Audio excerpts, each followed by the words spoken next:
할렐루야. 네. 감사합니다.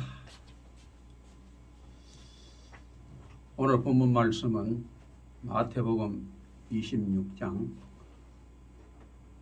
26절에서 30절 말씀이 되겠습니다. 우리 다 같이 합독을 하시겠습니다. 다 찾으셨지요? 시작. 그들이 먹을 때에 예수께서 떡을 가지사 축사하시고 떼어 제자들에게 주시며 이르시되 받아서 먹으라, 이것은 내 몸이니라 하시고 또 잔을 가지사 감기도 하시고 그들에게 주시며 이르시되 너희가 다 이것을 마시라, 이것은 죄 사함을 얻게 하려고 많은 사람을 위하여 흘리는 바 나의 피 곧 언약의 피니라. 그러나 너희에게 이르노니 내가 포도나무에서 난 것을 이제부터 내 아버지의 나라에서 새 것으로 너희와 함께 하시는 날까지 아니시리라 하시니라. 이에 그들이 찬미하고 감람산으로 나아가니라. 아멘. 감사합니다. 성도 여러분, 한 주간 동안도 하나님의 은혜 가운데 잘 지내셨습니까? 아멘. 예, 감사합니다. 저도 역시 여러분의 기도해 주시고 염려하신 덕분으로 잘 지냈습니다. 너무나 감사함을 여러분께 드립니다. 오늘 우리는 예수님의 죽으심을 기념하는 성찬에 참여하고자 합니다. 하나님께서 우리 모두에게 은혜를 베풀어 주시기를 바랍니다. 아멘. 우리를 향하신 그리스도의 사랑에 감격해서 눈물 짓는 우리 모두가 되시기를 바랍니다. 오늘 우리가 읽은 본문의 말씀은 우리가 잘 아는 내용입니다. 가룟 유다는 예수님을 팔기 위해서 밖으로 나가버렸습니다. 예수님은 이제 그의 신실한 11 제자들과 함께 남으셨습니다. 그때 예수님은 옛 언약을 의미하는 유월절 만찬을 종료하셨습니다. 그 대신 새 언약을 의미하는 성찬을 새롭게 제정하셨습니다. 그래서 오늘 우리는 본문 말씀을 중심으로 해서 성찬과 관련해서 세 가지로 함께 살펴보고자 합니다. 성찬의 내용과 성찬의 의미와 성찬의 기한입니다. 본문 말씀을 세 대지로 나누어서 살펴보는 가운데 하나님께서 우리 모두에게 차고 넘치는 은혜를 풍성히 주실 줄로 확실하게 믿습니다. 아멘. 첫째로 성찬의 내용을 살펴보겠습니다. 성찬의 내용은 간단합니다. 두 가지로 되어 있습니다. 떡과 포도주입니다. 유월절에는 누룩이 없는 떡, 이른바 무교병을 먹습니다. 딱딱하고 맛도 없습니다. 포도주도 평소 마시던 포도주에 물을 많이 타서 흑석을 시켰습니다. 거룩한 예식이 슬기로운 술기운으로 인해 경건의 지장을 입으면 안 되기 때문입니다. 이와 같이 성찬의 내용물은 지극히 간단하지만 그 예식은 너무나도 거룩합니다. 그 이유가 무엇입니까? 바로 26절 말씀입니다.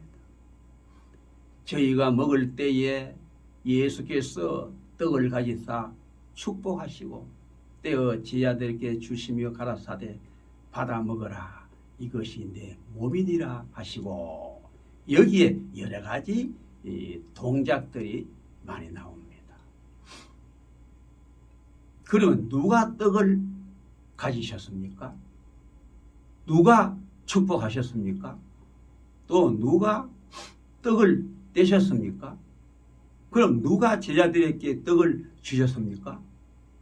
누가 받아 먹으라고 말씀을 하셨습니까? 이 모든 동작은 주인공이신 바로 예수님이십니다. 그리고 27절도 마찬가지입니다. 또 잔을 가지사 사례하시고 저희에게 주시며 이르시되 너희가 다 이것을 마시라. 잔은 가지신 분도 바로 예수님이시고 사례하신 분도 예수님이시며 그것을 제자들에게 주신 분도 바로 예수님이십니다. 너희가 다 이것을 마시라고 말씀하신 분도 역시 예수님이십니다. 그렇습니다. 성찬을 제정하신 분은 바로 예수님이십니다. 아울러 성찬을 집례하시는 분도 예수님이십니다. 따라서 오늘 우리는 떡을 받고 잔을 받을 때 우리 믿음의 눈을 통해서 친히 성찬을 집례하시는 예수 그리스도를 분명히 바라볼 수 있어야 합니다. 떡을 받고 잔을 받을 때 예수님이 우리를 위해서 십자가에 못 박히시고 찢기신 손, 예수님이 우리를 위한 피 흘리신 손을 분명히 바라볼 수 있어야 합니다. 오늘 이 은혜가 우리 모두에게 충만하시기를 예수님으로 축원합니다. 아멘. 우리 예수님은 십자가에서 우리를 생각하시면서 그 모든 고초를 달게 받으셨습니다. 우리는 이 사실을 깊이 명심해야 할 것입니다. 사랑하신 성도 여러분, 예수님은 임마누엘로 지금도 우리와 함께 계십니다. 이 시간 성찬을 친히 집례하시는 분이 바로 예수님이십니다. 예수님의 찢기신 손, 예수님의 피 흘리신 손, 우리에게 떡과 잔을 주시는 예수님의 손을 우리 믿음의 눈을 통해서 바로 우리가 분명히 바라볼 수 있어야 합니다. 이 은혜가 우리 모두에게 충만하시기를 주의 이름으로 축원드립니다. 아멘. 예수님은 십자가에서 우리를 한없이 생각하셨습니다. 둘째로는 성찬의 의미를 살펴보겠습니다. 방금 우리가 살펴본 그대로 성찬의 내용은 지극히 간단합니다. 그러나 우리 예수님은 여기에 엄청나게 새로운 의미를 부여하셨습니다. 떡이 우리에게 주는 의미는 바로 무엇입니까? 26절 그 부분입니다.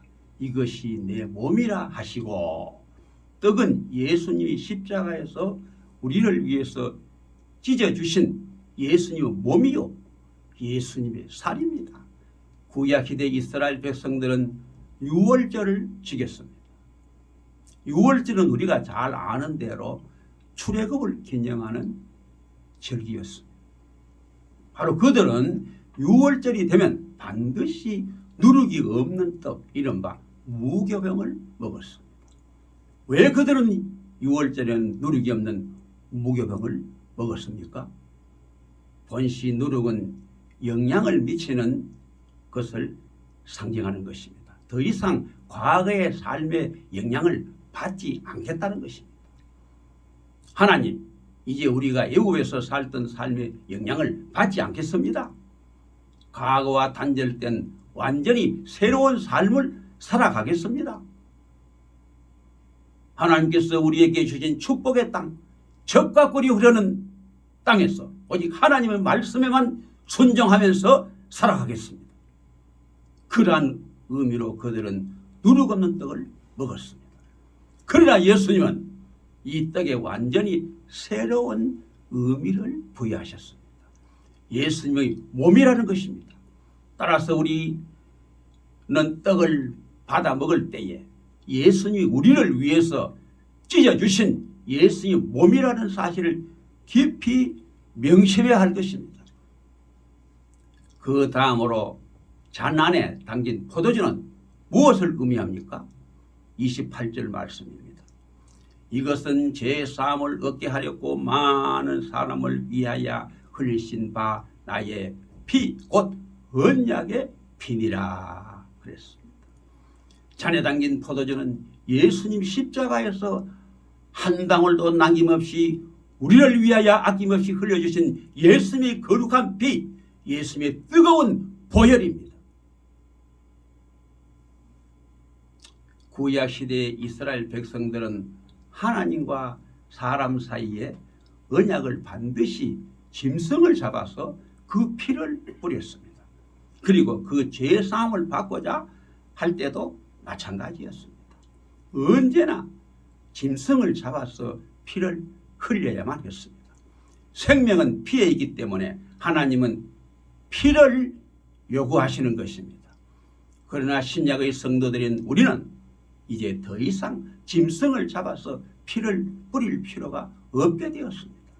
예수님이 친히 어린 양이 되셔서 피를 흘리시면서 우리를 위해서 죽어 주셨기 때문입니다. 구약의 성도들은 짐승을 잡아서 피를 뿌리면서 하나님의 언약을 맺은 옛 언약의 백성들이었습니다. 그러나 이제 우리는 그것이 아닙니다.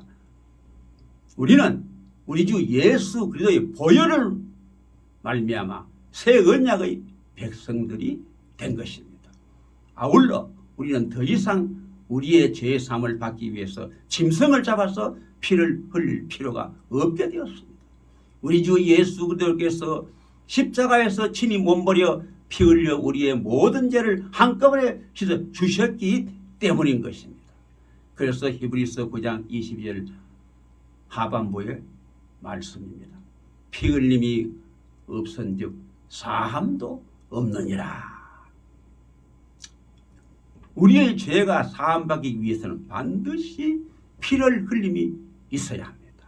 그래서 우리 예수님은 우리를 위해서 죽으시되 단순히 죽으실 수 없으셨습니다.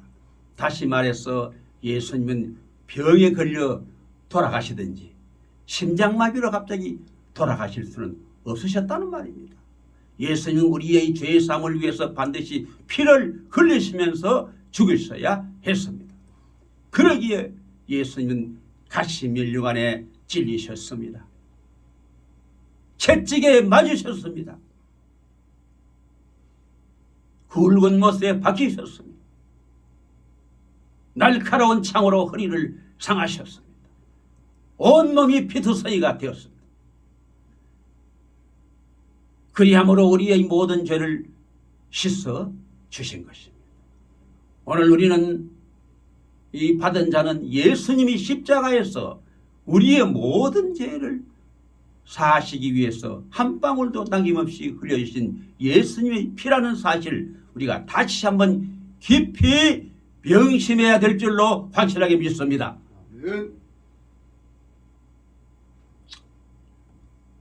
한 가지 예를 들겠습니다. 20세기 초에 이탈리아의 자오베니 파핀이라는 유명한 소설가가 있었습니다. 그는 매우 글을 잘 썼습니다. 그러나 그에게는 믿음이 전혀 없었습니다. 그래서 그의 어머니는 늘 마음을 아파했습니다. 그러던 어느 날 파피니가 죽을 병에 걸려 꼼짝도 못하게 되었습니다. 백약이 무효였습니다.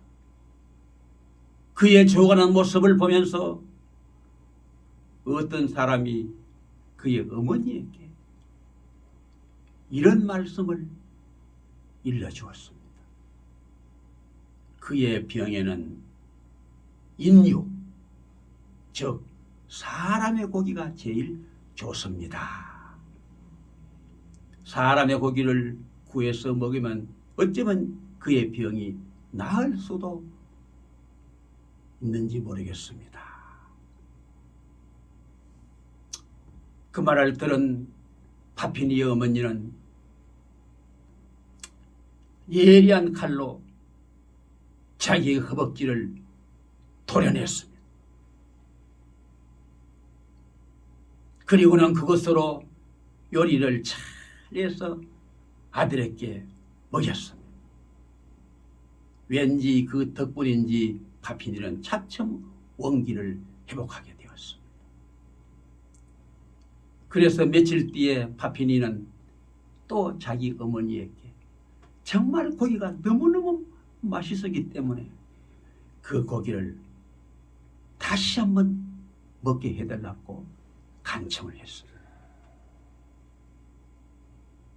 그의 어머니는 아들이 마침 외출한 틈을 타서 또다시 자기의 다른 한쪽 허벅지를 도려냈습니다. 그러다가 그만 막 동맥을 잘랐습니다. 피가 멈추지를 않았습니다. 결국 그의 어머니는 정신을 잃고 그 자리에서 쓰러져 버렸습니다. 잠시 뒤에 외출 갔다가 돌아온 파피니는 그 끔찍한 장면을 보고서 너무나도 충격을 받았습니다. 그래서 그는 죽어가는 어머니를 품에 안고 통곡하기 시작했습니다. 아들의 오열하는 목소리를 듣고 그의 어머니는 겨우 정신을 차렸습니다. 그리고는 마지막으로 사랑하는 아들에게 이렇게 당부하며 숨을 거두었습니다. 아들아, 나는 죄 많은 몸으로 너의 목숨을 일시적으로 구했을 뿐이다. 그러나 예수님은 아무런 죄가 없으신 몸으로 우리 모두의 죄를 사하시고 영원한 생명을 주시기 위해서 십자가에서 자신의 몸과 피를 아낌없이 흘려주셨다. 그러나 나는 반드시 너는 예수님을 믿어야 한다. 예수님을 믿어야 영원한 생명을 얻을 수 있다. 내가 마지막으로 간절히 거듭 부탁한다. 꼭 예수님을 믿도록 해라. 하시고 그만 숨을 거두었습니다. 그때부터 파피니의 삶은 완전히 180도로 달라졌습니다.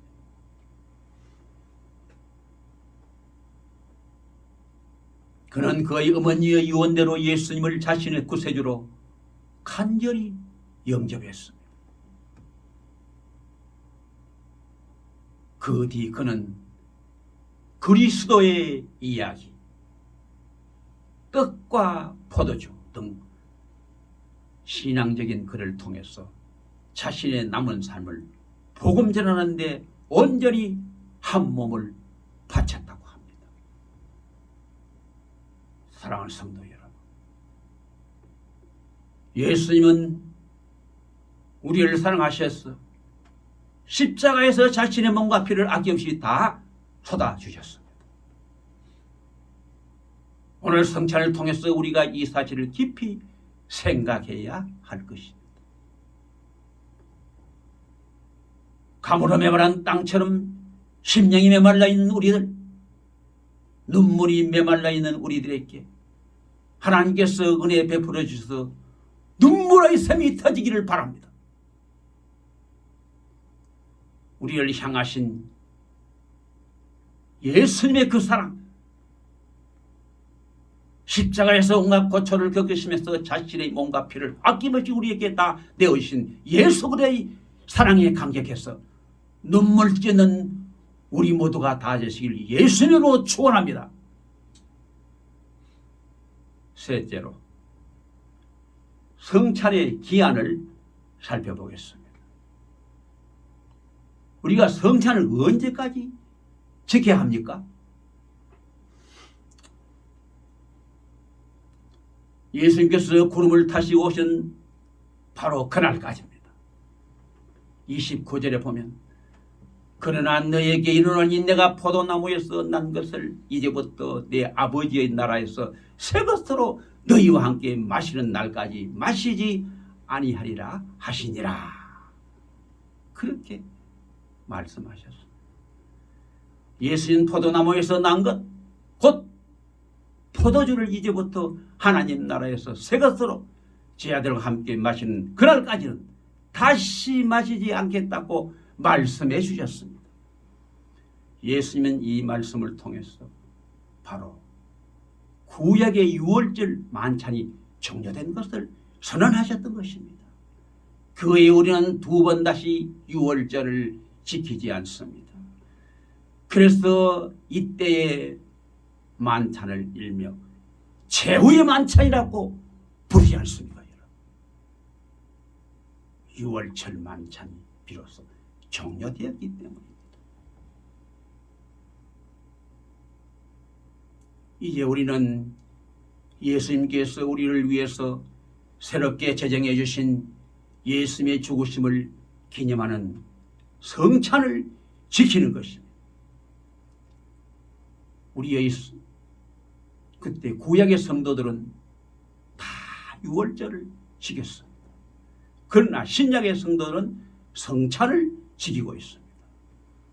그러면 우리가 언제까지 성찬을 지켜야 합니까? 우리가 하나님 나라의 아버지의 나라의 새 것으로 우리 주와 더불어 먹고 마시는 그날까지 지켜야 합니다. 예수님이 구름을 타고 우리에게 오시는 그날에 우리는 공중으로 끌어올려갈 것입니다. 그 어제 우리는 계시록 19장 9절의 말씀대로 하나님의 나라에서 지극한 영광 가운데 어린 양의 혼인잔치에 참여해서 다시금 먹고 마시게 될 것입니다. 여러분. 그러나 그날까지는 우리는 우리 주 예수 그리스도의 명에 따라서 그의 죽으심을 기념하는 성찬을 계속해서 거룩하게 지켜나가게 될 것입니다. 그래서 오늘 우리는 다시금 성찬에 참여하게 되는 것입니다. 사랑하는 성도 여러분, 우리는 이제 성찬 앞에 놓여 있습니다. 우리 마음의 문을 활짝 열고 믿음의 눈을 통해서 골고다 언덕에서 있는 예수 그리스도의 십자가를 조용히 바라보시기를 바랍니다. 머리에는 가시 멸류관을 쓰셨습니다. 가시에 찔린 예수님의 얼굴에는 붉은 피가 뚝뚝 떨어지고 있습니다. 양손과 양발에는 굵은 못이 박혀 있습니다. 못 박힌 자리에서도 붉은 피가 계속해서 흘러내리고 있습니다. 아버지여, 저희를 사하여 주옵소서. 자기의 하는 일을 알지 못함이니이다. 우리를 위해서 하늘을 우러러 기도하시는 예수의 음성을 들을 수 있습니다. 십자가 밑에서는 예수님을 못 박은 자들의 희롱하는 소리를 들을 수 있습니다. 성전을 헐고 사흘 만에 짓는 자여, 내가 만일 하나님의 아들이거든 자기를 구원하고 십자가에서 내려오라. 시간이 지날수록 예수님의 몸은 아래로 처질 수밖에 없습니다. 예수님이 무게에 의해서. 그래서 상처는 더 커져만 갑니다. 예수님의 찢겨진 몸을 점점 더 크게 찢어만 갑니다. 1시간, 2시간, 3시간, 시간은 쉬지 않고 자꾸만 흘러만 갑니다. 엘리 헬리 라마 사박다. 나의 하나님, 나의 하나님, 어찌하여 나를 버리셨나이까?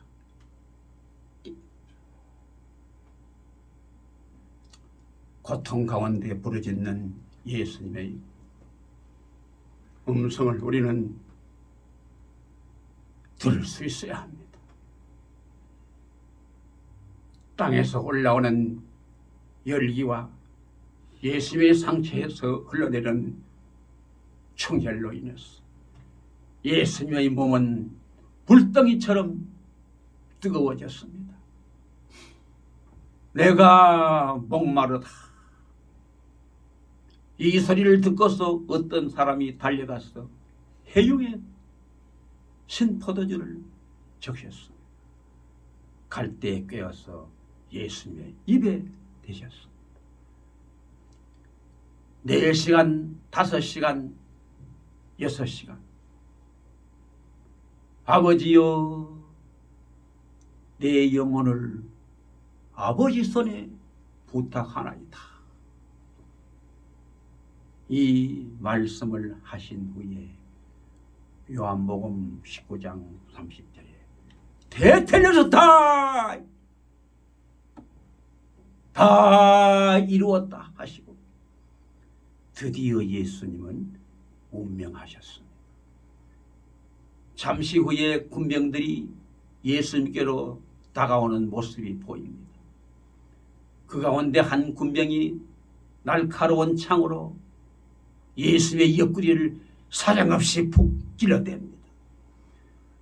그곳에는 피와 물이 쏟아져 내렸습니다. 하늘도 땅도 차마 그 광경을 지켜볼 수 없었습니다. 해는 비로소 빛을 잃었습니다. 온 땅에는 어둠이 내렸습니다. 땅은 진동하며 바위가 터졌습니다. 도대체 무엇 때문에? 누구를 위하여 아무런 죄가 없으신 예수님이 이와 같이 온갖 고초를 겪으시면서